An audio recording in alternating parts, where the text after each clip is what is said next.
I have never understood why Earth completing a trip around the sun is a holiday. Even when I was young and my body allowed me to drink and dance and party all night without dire consequences, I was lost on the New Year's Eve shebang.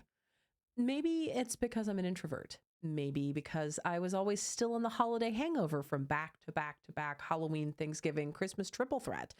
I don't know, but I've never been one to give a huzzah to the new year.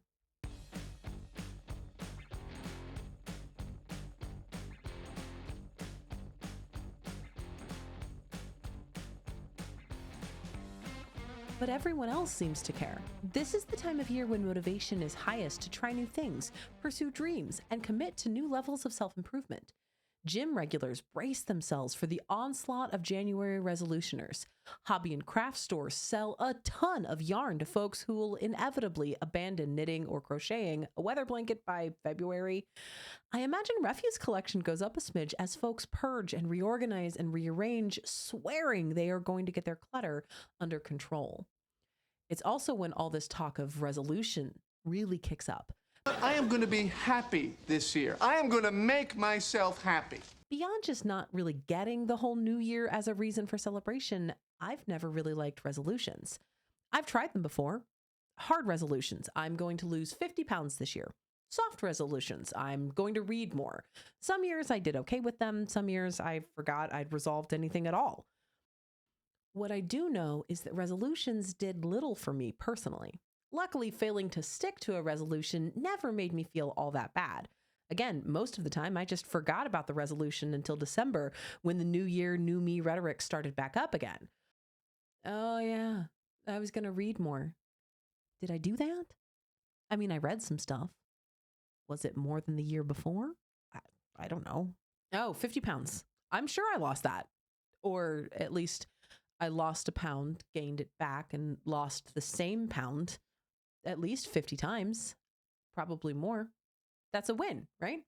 But I know there are people out there really beating themselves up over their resolutions, either making ones that they are for sure gonna stick to or kicking their own metaphorical asses over last year's abject failure to go to the gym every day.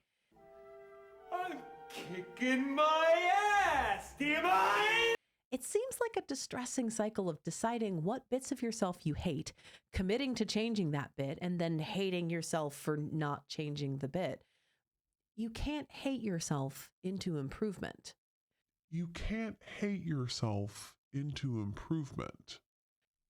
You can't hate yourself into improvement. A few years back, I found myself staring at two preteens, my eldest and her bestie, at the time, on New Year's Eve. The bestie was a fixture in my house, but they were sitting in my living room chatting about New Year's resolutions and what they were going to resolve for the new year. I was rather upset at how much of their ideas focused around the negative, the reduction of themselves. I want to take up less space, lose weight. I want to not feel dumb, better grades. I want to be less annoying, habit training. Recognizing that this was a direct reflection of their adults, myself included here, I knew I had to redirect. Neither girl was being horribly self-critical, but those lines are awfully blurry for adults. They have to be damn near invisible for burgeoning teenagers. In reality, there was nothing wrong with their goals aside from some sort of icky idea that they, svelte and slender preteens, felt pressure to lose weight. But resolutions wander awfully close to goals, and I saw an opportunity to give them better tools to set attainable goals. And here we see that Vision Board enters the chat. Gwenna, you can't trick us. Vision Board and resolutions are different names for the same thing. Okay, I'll give you that the names are interchangeable, thanks mostly to Pinterest, but I do them a little different. Stay with me. Back to the story. I unrolled a giant sheet of butcher paper and handed them some crayons.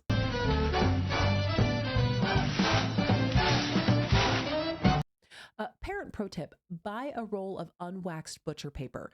The amount of times you end up needing a big ass sheet of paper is innumerable in parenting. Emergency gift wrapping, butcher paper. Surprise snow day, butcher paper. Toddler size Bob Ross, butcher paper. Messy dinner, butcher paper. Navigating teenage self-doubt and goal setting, butcher paper. I encouraged both girls to think about big goals, not just in the short term, not just in the now, but big, big. What do you think you want to do after high school? College? When you grow up, what mark do you want to leave on the world? Now, trust me, I did not have high expectations of their vision for the future being a solid plan, an immovable object, or even a good attainable idea. I just needed to get them outside the internet planted ideas that skinny, pretty, rich were the only goals worth chasing. I asked them whether they thought they wanted to get married or to live that single mingle life, if they wanted kids or to remain the fun auntie, a big home or a cottage in the woods. For all intents and purposes, I played MASH with them without the spiral counting and element of chance. Once we had some sort of vision for the future written down, I drew a big circle around each of their big goals. From there, we started backward brainstorming ways we could get ourselves there. If college is the goal, what's the step right before that? Graduate high school. Fair. So what's the step right before that? And before that? And before that? Just survive 7th grade? Yep, that's doable. What is going to help you do that? Oh, it's okay. Coolness. So we'll see you tomorrow. On Wednesdays, we wear pink. We wrote down those steps as the girls thought of them and connected each of those to a big, big goal. My eldest wrote down that she wanted to be married just once. She'd already lived through the aftermath of my divorce, and while she bore no ill will from my decision to dump her dad, she wasn't interested in faffing around with poor partner choices. And quite honestly, that's incredibly valid. This gave us this bridge to discuss breakups and relationships, casual flings, and committed partnerships.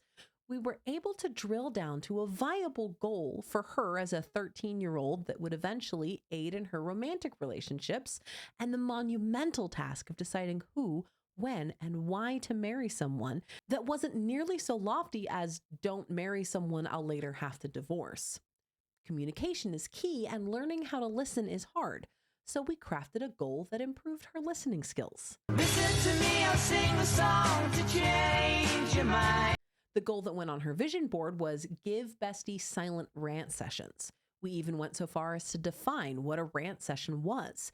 10 minutes of listening, no responses except clarifying questions or general noises of, I'm still paying attention, please continue. We continued this process until we had a solid vision for the future and attainable, trackable goals that helped move us toward that vision. Again, I was under no delusions that most everything they wrote down that day was subject to change. The girls were 11-ish, maybe 12 or 13. I don't feel like doing the math. There was no need for them to know exactly what to do with their lives.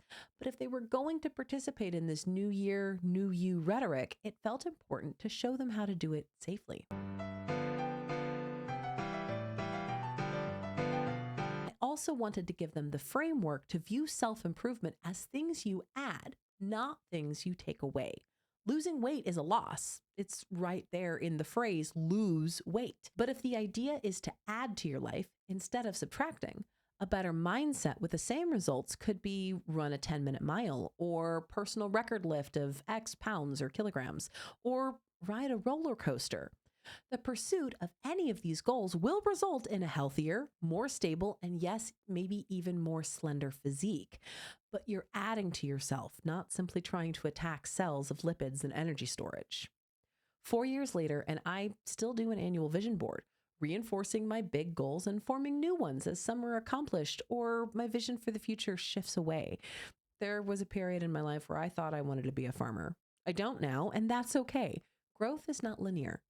Abby also does a vision board, but hers looks a little different now. You can pull out the butcher paper if you'd like. I'd recommend it if this is the first time you're doing a vision board like this, or you can download the guide I use. I've included the link in the description below. Whichever floats your boat. But if you, like me, haven't really gotten into the spirit of the new year, new me, try it my way. New year, same me, but with direction. Thank you so much for watching. Please be sure to hit the subscribe and turn on notifications so you never miss an installment of the vloggiest vlog. Thanks. Bye.